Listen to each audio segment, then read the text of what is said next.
বনাও নহয় তোক চাই ল'ম মই জেলৰ ভাত খোৱা নাই মনে মনে থাক I পাইছোঁ approximately 350 liters আমি ফাৰ্মেণ্টেড ৱাছ পাছটো আমি পাইছোঁ 3000 কিলো approximate बे बिथाङा मैया ओंखारलांबायमोन थिग 2टासोआव रिलिज जादों हाराया मोनब्रैसो बायदों आनअथराइज बांलादेशी मानसिया बिटिआर ओनसोल बा आसाम ओनसोलाव थानो मोननाय नङा नोंथांमोना नैबे सिगाङाव होनाय भिडिअ एन्ट्रिखौ नुनानै निश्चय बुजि मोनखादों नैबे भिडिअखौ किसुमाना नुबाय आरो किसुमाना नुवाखै जानांगौ दा नोंथांमोना जायफोरा नुवाखै नोंथांमोना आंनि भिडिअनि गेजेरजों निश्चय नायजोबलांगोन होननानै आं आसा खालामो आरो भिडिअखौ मोजां मोनोब्ला नोंथांमोना हाजासे शेयारबो खालामनो हागोन आरो लाइक कमेन्ट खालामनो हागोन दा बे भिडिअआ जाहैबाय जोंहा राङापारा सनितपुर जिल्लानि सिङाव थानाय राङापारायाव माने सुलाइ होनना बुंदों नङा होमबा पुलिसफ्रा पुलिस सिआरपि गासिबो ज' थांनानै बिसोरो बे खामानिखौ मावहैदों माने सुलाइ माने जौ गोरानखौ बुजायो जौ गोरान फाननायफोरखौ माने बन्द खालामहैदों अर्थात लखबनानै गारलाना हैदों दाद्रि धमकी हैदों बेफोरबायदि खालामदों आरोखि आरो माने बुजियाखैथ' सिनायाखैथ' जेलनि दालि ओंख्रि मोनजाबासो गम मोनगोन मागोन होननानै गोबां धमकी होदों आरो दिनै बे खेत्रनि गेजेरजों आं बुंनो सानदों जे राङापारा शनितपुर जिल्लार आमार অসম আৰক্ষী বা পুলিচ বিভাগৰ মানুহবিলাকে যে আজিৰ দিনত যাই পেলাই মদ বেচা বা চুলাই বেচাটো বন্ধ কৰিব বিচাৰিছে এইটো ভালে হৈছে কিন্তু এটা কথা মানে আপোনালোকে যে ইমান ধমকি বা দাদ্ৰি দি পেলাই যে আৰু ইমান অত্যাচাৰ কৰি যে চুলাইবিলাক পেলাই দিব লাগে মদবিলাক পেলাই দিব লাগে এইটো আমি অলপ বেয়া লাগিছোঁ কাৰণ কিয় জানে না আপোনালোকে পুলিচ হয় আপোনালোকে পুলিচ অফিচাৰে মদটো লুকাই লুকাই বেছিকৈ খায় আৰু ওৱাইন শ্বপবিলাক কিহৰ কাৰণে আপোনালোকে বন্ধ কৰিব পৰা নাই আপোনালোকে ওৱাইন শ্বপৰ কাৰণে সেই গাঁৱলীয়া লোকেল চুলাই বনোৱা বা মদ বনোৱাটো আপোনালোকে বন্ধ কৰে কাৰণ এফালে পৰা আপোনালোকে টেক্স পায় এফালে পৰা টেক্স নাপায় পুলিচ বিভাগে বা অসম চৰকাৰে ভাৰত চৰকাৰে ওৱাইন শ্বপৰ পৰা টেক্স পোৱাৰ কাৰণে আজিৰ দিনত মানে ওৱাইন শ্বপটো একো নকৰে কাৰণ লোকেল যোনে বনায় মানে পিয়ৰ মাল তেখেতসকলক মানে বন্ধ কৰে তো চবেইতো খায় অফিচাৰ হওক কোনোবা police I C D C officer MLA MP যোনেই নহওক চবে মানে লুকাই লুকাই মদটো বা চুলাইটো খায়ে থাকে কিন্তু মদ নাখোৱা মানুহ পৃথিৱীত বিচাৰিলে বহুত কম পাব চবেই কিন্তু লুকাই লুকাই খায় কিন্তু মানুহৰ আগত নাখায় কাৰণ সি হ'ল এটা কথা মানে মাংস নাখায় ঝোল খায় হয়নে ঠিক बेबायदिनो माने आजिखालिनि जुगाव जेरावखि जाया माने सरकारा बन्द खालामनो नाजादों बे मोजांनि बाथ्रा हागौ माने गाव गावनो स्ट्रं जानानै गारलांनांगौ आरो मालाबाबो आं बेखौ साना जे सोरबा पुलिसा बुग्लिनायनि गेजेरजों जौ लोंग्राया गारगोन बे नङा बा सोरनिबा दाद्रि धमकी होनायाव जौ लोंग्राया गारगोन बे नङा निजे खुद लासै लासैसो गारलाङो मोनसे खोथा बुंनो थाङोबा दिनै आं क्लियार बुंनो मोनसे समाव जोंबो ओरैबायदि जौ लोंग्रा मानसिमोन नाथाय जों दिनैनि दिनाव जोङो दाबो लोङा होनना बुङा दे जों दाबो फेगसे फेगनैखौ लोङो होमबा जों बै समाव जायगायावनो गोलैलायनानै लोंनानै थाग्रा मानसिया दिनै जोङो हारसिंनो गावनो खुद माने गारबोदों थिग बेबायदिसो आरोखि मानसिफ्रा दा आं साना बेखायनो मानसिफ्रा माने सोरनिबा पुलिसफोरनि बुग्लिनायाव बा मानायाव जे जौ गारगोन बेखौ आं माब्लाबाबो साना दा जाय हक बेजों लोगोसे जोंहा चिरां जिल्लानि धर्मनि प्रेसिडेन्ट बिथाङा माखासे गोबां दाखालि जोंहा चिरां जिल्लायावनो बा बिटिआर ओनसोलावनो जानानै थांनाय बर' ड्राइभारखौ बुग्लिबायनाय आरो खामिहारा सिफायनाय हस्पिटालनिफ्राय थांनो गोनां जाबाय बिथांनि आखायाव थाखा फैसा रां रुफा गैयिनि खारनाव नैबेखौ माने क्लियारै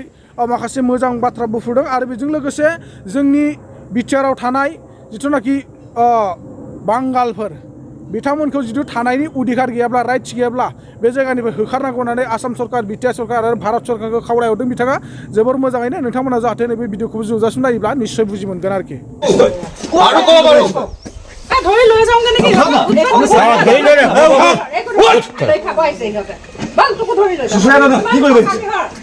আপুনি আগত কৈছে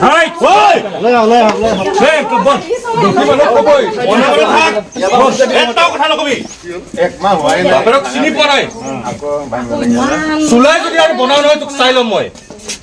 জেলৰ ভাত খোৱা নাই মনে মনে থাক কেইদিন হৈছে ইয়াৰ চুলাই ভাঙা মনে মনে থাক নেক্সট আহি পালে আৰু মানুহে উঠাই দিব লাগে হয়তো মানুহ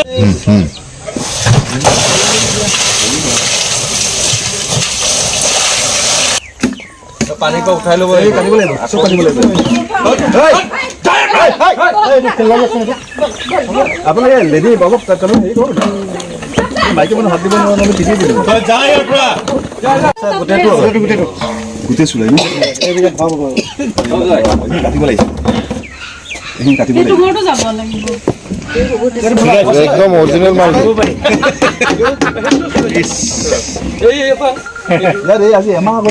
অ ভাই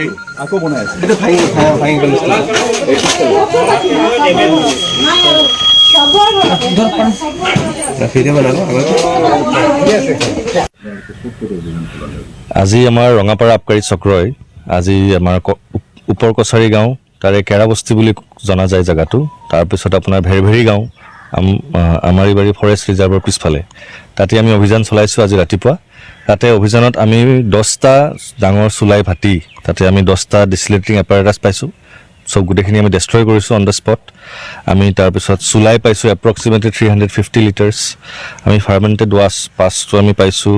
3000 কিলো এপ্ৰক্সিমেট আৰু আমি ইউটেনচিল পাইছোঁ প্ৰায় 31টা এতিয়া বৰ্তমানলৈকে এইখিনি বস্তু আমি পাইছোঁ আমিতো জোৰদাৰ ৰূপে অভিযান চলাই যাম কোনো যাতে মানুহে ইলিচিটলি ডিষ্টিল লিকাৰ বা চুলাই খাই মানুহৰ যাতে কোনো ধৰণৰ অপকাৰ নহয় তাৰ বাবে আমি জোৰদাৰ অভিযান চলাম আৰু ৰঙাপাৰা অঞ্চলত যাতে চুলাই বা এই ধৰণৰ বস্তু যাতে মানুহৰ পোৱা নাযায় সেইটো আমি আৰু চেষ্টা কৰিম आं जनजाति धर्म संस्कृति सुरक्षा मन्चनि चिरां डिस्ट्रिक्टनि प्रेसिडेन्ट आं दिनैनि प्रेस मिटनि खारना जादों मा दाख्लै 20 तारिखआव हाग्रामा ब्रिजआव चिरां डिस्ट्रिक्ट थाना आमगुरि बेहाय सासे बर' ड्राइभारखौ गाग्लि खुनुरुखुमै बुथारनायनिफ्राय थैनायनिफ्राय बासिदों बे मोनसे बिटिआर ओनसोलाव बिटिसिआव जास्ट थानायाबो थानानि पुलिसफ्राबो दंमोन एकदम गाख्रेब बुनायखौ नुनानै आं दिनै प्रेस मिट खालामदों ओमफ्राय बे जेहादी संगठनफोरखौ आं दिनै बे मिडियानि थ्रुयैनो वार्निं खालामदों जे बेबायदि जेहादी संगठनखौ जोङो खुनु प्रश्रय होनाय नङा ओमफ्राय बिटिआर सरकार प्लास आसाम सरकार आरो भारत सरकार बेखौबो गोख्रोङै होनहरनाय जाबाय जे जाहाथे बर'नि उपराव बिदि अत्याचार खालामनायखौ बा जनजातिनि उपराव बिदि अत्याचार खालामनायखौ सह्य खालामनाय नङा दिनै बिटिआर होनो गिदिर गारि लानानै मानसिफ्रा बेरायो खिन्थु बेखौ रावबो कन्डेमनेसन खालामनो साहसबो फैयाखै अन्थाव बाथाव बर'खौ बेखौ गाग्लि मैया आङो हस्पिटालाव खबर लादों हस्पिटालाव खबर लाबा बे बिथाङा मैया ओंखारलांबायमोन थिग 2टासोआव रिलिज जादों हाराया मोनब्रैसो बायदों आं होनबाय नों हारा मोनब्रै बायनानै बोरै थांखो होननानै आं एसे एनैबाबो साहाय्य होगौमोनबाय आं अननानै ओमफ्राय बे होनबाय फैसायानो गैया बेनाव रावबो साहाय्यबो गैया सरकारिबो गैया बेसरकारिबो गैया बे रिलिज जानानै कसुगाव गावनि न'आव थांबाय आरोखि बे मोनसे अत्यन्त बेदनादायक दुखुनांथाव काहानि जादों आरोखि माने दा बर' समाजाव प्रत्येक अर्गानाइजेसनाव बेखौ इनिशियेटिभ लानांगौ आरो कन्डेमनेसन खालामनांगौ आरो बेनो जथ'पजुक्त साहाय्य होनांगौ जाहाथे बिनि परियालाबो सोलिथों आरो बिनि ट्रिटमेन्टआबो जाथों ओमफ्राय बै कालप्रिटफोरखौ इमिडियेट बे भिडिअ फुटेजाव नायनानै हमजोबनांगौ सोर दंमोन आरो बेबायदि बार बार खालामबाय थागोन बेहाय बर'फ्रा गथ'फ्रा ट्राइबेल गथ'फ्रा बा नन ट्राइबेलाबो बाव आड्डा मारियो बेखौबो माबा मोनसे खारन खालामनानैसो बुग्लि हरजोबगोन बिसोर टारगेट दङ प्रत्येक जायगायाव बिसोर दखान सहराव लुथि अस्त्र लानानै थायो जै चान्स मोनबाय बिसोर एटाक खालामबाय बे जेहादी संगठना बेसोर गासिबो एक्टिभ जोंनि मानसियाथ' एक्टिभ गैया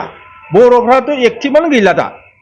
दा आं बेखौ अनुरोध खालामो जाहाथे सरकारा बेखौ गोख्रोङै पदक्षेप लायो बिटिआर सरकार बा आसाम सरकार प्लास भारत सरकाराबो बेखौ नायनांगौ दरकार दं सारा जेहादिया बिटिएडिआव फटिक जानानै दं क'क्राझारावबो आं गिदिंबाय थायो नायबाय थायो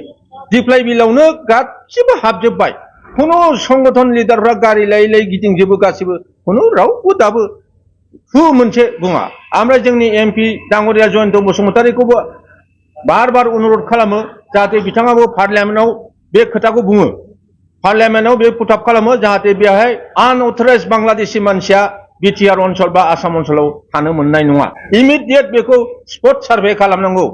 बेखौ आं दिनै जनजाति धर्म संस्कृति सुरक्षा मन्चनिफ्राय डिमान्ड खालामबाय ओमफ्राय बे आन्दलना बेयावल' नङा सारा आसाम भारतआवबो बे जिनिसखौ पुटआप खालामगोन होननानै आङो